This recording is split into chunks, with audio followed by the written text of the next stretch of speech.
Hi నమస్తే అందరికీ బాగున్నారా? Good morning, welcome to ARG vlogs.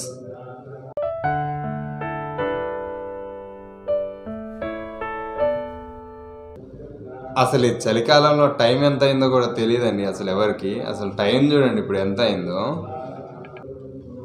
Weather చూడండి అసలు ఎట్లా ఉందో. ఇంకా పూర్తిగా తెల్లారలేదన్నమాట. ఈరోజు ఉత్తర ద్వారాలు తెరిచే రోజు అనమాట టెంపుల్స్లో. ఈరోజు టెంపుల్స్ అన్నీ ఫుల్గా ఉంటాయి. ఇదిగో మా ఇంటి దగ్గర టెంపుల్లో కూడా మంత్రాలు వినిపిస్తున్నాయి చూడండి. ఇదిగో మన ఇంటి దగ్గరే పంచముఖ ఆంజనేయ స్వామి టెంపుల్ ఉందన్నమాట. ఈరోజు ఆ టెంపుల్లో ఉత్తర ద్వారాలు తెరుస్తారు. మనం టెంపుల్కి అయితే వెళ్దాము. ఈరోజు ముక్కోటి ఏకాదశి, ఉత్తర ద్వారాలు తెరిచే రోజు. సో ఏంటంటే ప్రతి గుడిలో కూడా ఇట్లా తూర్పు ద్వారాలు అయితే క్లోజ్ చేసి ఉంటాయి అన్నమాట. ఇప్పుడు మనం అయితే ఉత్తర ద్వారం నుండి లోపలికి వెళ్ళాలి గుళ్ళోకి. సో మనం ఇప్పుడైతే గుళ్ళోకి వెళదాము. వైకుంఠ ఏకాదశి రోజు ఉత్తర ద్వార దర్శనం అనమాట మనకి ఈరోజు టెంపుల్లో, మన టెంపుల్లో ఇంటి దగ్గర.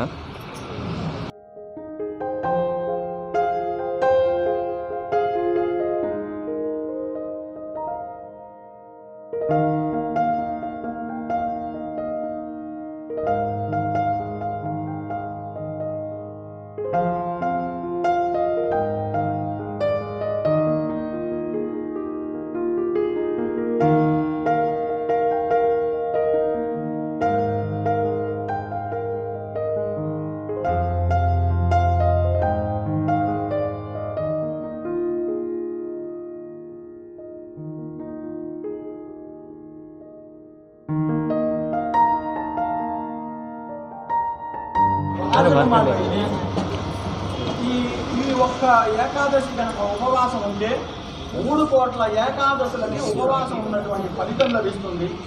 ఈరోజు మనము బియ్యపు గింజలతో చేసినటువంటి ఆహారాన్ని స్వీకరించరాదు.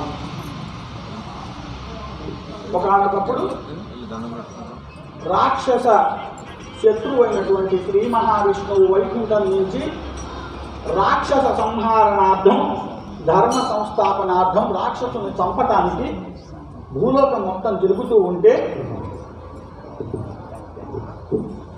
ఒక రాక్షసుడు మాత్రం, రాక్షసులందరూ చాలా తెలివిగలవాడు, తన తెలివితో బియ్యపు గింజల ధాన్యపు డబ్బాలో దాక్కున్నాడు. అయితే ఆ బియ్యపు గింజల్లో నుంచి కూడా స్వామివారు స్వాహా చేసేశారు విష్ణుమూర్తి గారు. కనుక ఈరోజు బియ్యంతో చేసినటువంటి ఎటువంటి పదార్థాలు తినకుండా ఉంటే ఏకాదశి ఎవరైనా నియమాలు పాటించే వాళ్ళు ఉంటే వాళ్ళకి ఇది వర్తిస్తుంది, అందరికీ కాదు. నేను చెప్పాను కదా, ఇప్పుడు గుళ్ళో పంతులు గారు చెప్పారు అని 80 ఏళ్ల వాళ్ళు, షుగర్ పేషెంట్లు, ఇట్లాంటి వాళ్ళందరూ నా మీద అవమానం వేయకండి. ఇది ఒక సాంప్రదాయము. కనుక ఈరోజు సాధ్యమైనందుకు పండ్లు, ఫలాలు,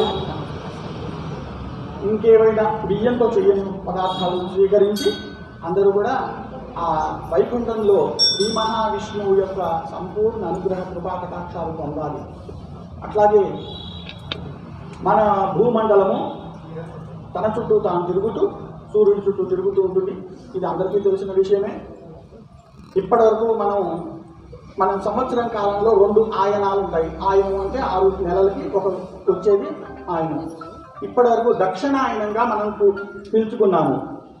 మకర సంక్రమణం అనేది ఒకటి ఏర్పడుతుంది. అంటే మకర రాశిలోకి సూర్యుడు ప్రవేశిస్తాడు. దీన్నే మకర సంక్రాంతి అని అంటాం మనం. ఈరోజు దక్షిణం నుంచి ఉత్తరాయణానికి ప్రారంభమైంది. సూర్యుడి యొక్క గమనము ఉత్తరం దిక్కుగా ప్రయాణిస్తుంది. ఈరోజు ఉత్తర ద్వారం నుంచి అందరికీ ప్రవేశం మార్గం ఏర్పాటు చేసాం. ఈ ఉత్తర ద్వారం అంటే ఓన్లీ నార్త్ ఫేస్ గల ద్వారంలోంచి, ఆ చిన్న గేట్లోంచి మనం వచ్చేసాము, నాకు పుణ్యం వచ్చేసింది, ఇది కాదండి అసలు విషయము. అంతరార్థం వేరే ఉంటుంది. ఎప్పుడైనా పురాణం సంబంధించిన విషయాలు బాహ్యానికి ఒకటి కనిపిస్తాయి, అంతరాలలో ఒకటి కనిపిస్తాయి. ఉత్తరము అనగా కుడివైపు అని ఒకటి వస్తుంది, అలాగే ఊర్ధ్వముఖం అని కూడా ఒకటి వస్తుంది. అనేక అర్థాలు ఉంటాయి ఒక్కొక్క మాటకి కూడా. మీ యొక్క శ్వాస ఎంతసేపు కుడి చెవులోని, కుడి ముక్కులో నుంచి ఎడం ముక్కులోంచి తిరుగుతూ ఉంటుంది ఇడా పింగళ నాడుల మధ్యలో నుంచి. ఈ మధ్యలో ఉండేదే సుషుమ్నా నాడి. ఇదే దక్షిణాయనం ఉత్తరాయణం. బాహ్యానికి చూస్తే సూర్యగమనము, ఇంటర్నల్గా చూసుకుంటే మీ కుడి ముక్కు ఇడ, ఇది పింగళ, దీని మధ్యలో ఉండేదే సుషుమ్నా నాడి. ఈ సుషుమ్నా నాడే గుడిలో ఉండే పరమేశ్వరుడు. మీ మనసులో ఉండే మీ ఆత్మస్వరూపమే పరమేశ్వరుడు. మాయ కలిగి ఉన్నంతసేపు జీవుడు, నేను పూజారిని, నేను పోలీసుని, నేను ఫలానా, ఈ అనుకునేదే మాయ.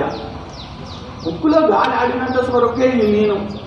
ముక్కులో గాలి వెళ్ళింది, బయటికి రాకపోయినా బయటికి వచ్చినది, లోపలికి వెళ్ళకపోయినా కూడా ఆ నేనే లేదు, అదే ఆత్మ. ఎవడైతే నేను అనుకుంటున్నాడో అది ఆత్మ అసలు విషయం. దీనికి కారణంగానే ఉత్తర ద్వారంగా రమ్మని చెప్పి ఈరోజు ముక్కోటి ఏకాదశి అని, అందులోనూ ఈ చలికాలం కనుక, హేమంత ఋతువు కనుక, విపరీతమైన చలి ఉంటుంది కనుక ఒక్కసారి లంకనం చేసే అన్ని ఔషధాలకి దివ్య ఔషధం అంటారు, లంకన దివ్య ఔషధం అంటారు.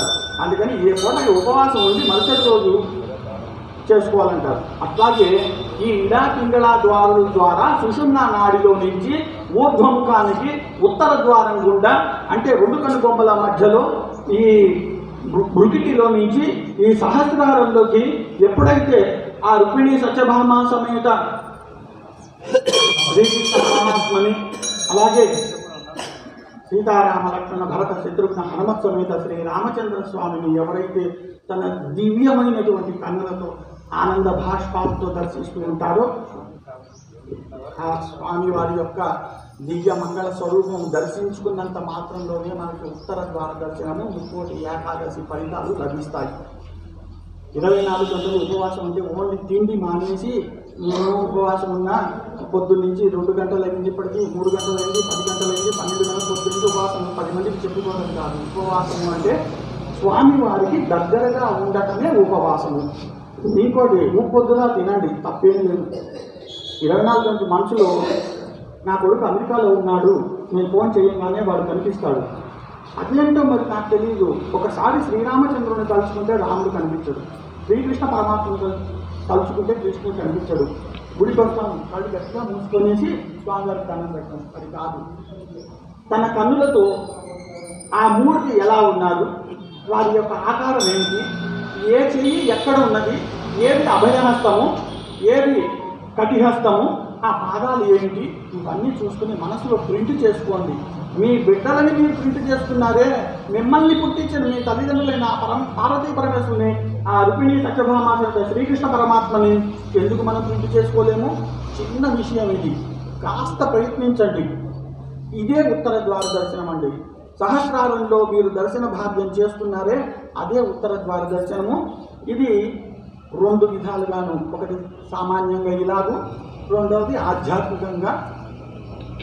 మీరందరూ కూడా ఇంత చక్కగా ఇంతసేపు పొద్దున్నే వచ్చి ఈ ఉత్తర ద్వార దర్శనం చేసుకున్నందుకు ఈ కమిటీ సభ్యులందరూ కూడా ఇటువంటి కార్యక్రమాలన్నీ చేసి, అలంకరణలు ఇవన్నీ చేసి వీళ్ళందరూ కూడా చాలా సహకరించారు. వీరందరికీ, భక్తులందరికీ కూడా ఇప్పుడు మంత్రయుక్తంగా ఆశీర్వచనం లభిస్తుంది. దయచేసి ఎక్కడ వాళ్ళు అక్కడే కూర్చోండి. కూర్చున్న వాళ్ళకి మంత్ర ఫలితము, ఆ అక్షితలు చాలా బాగా పనిచేస్తాయి. జై శ్రీరామ్. జై శ్రీరామ్. ఆత్మానం పవతే సృష్టనం. ఓం యో వైతాం బ్రహ్మణో వేదామృతేనామృతాం పురీం తస్మై బ్రహ్మ చ బ్రహ్మా చ యో కీర్తిం ప్రజాన్ దదో భాగధేయేనైవైనం ప్రణయతి బ్రాహ్మణ ఆర్షేయ ఉద్ధరే బ్రాహ్మణో వై సర్వా దేవతాభిరుద్ధరతి యావత్తీర్వై దేవతాస్తా సర్వా వేదవిధి బ్రాహ్మణే వసంతి తస్మాత్ బ్రాహ్మణేభ్యో వేద విద్యో దివే దివే నమస్కుర్యాన్న శ్రీలంకేతయే దేత ఏవ దేవతా ప్రీణాది పర్యాప్యానంతరాయాయ సర్వస్తోమోతి శాస్త్ర ఉత్తమమహర్భవతి సర్వోస్తు గోత్రాభివృద్ధిరస్తు తథాస్తు సర్వం శ్రీకృష్ణార్పణమస్తు. అందరూ కూడా ఆ గుడిలోకి వెళ్తే మనం హారతి తీసుకొని తీర్థ ప్రసాదాలు వితరణ చేయబడతాయి. అందరూ అలాగే మగవాళ్ళందరూ ఎడం వైపున, ఆడవాళ్ళందరూ కుడి వైపున వరుసగా నిల్చోండి. వరుసగా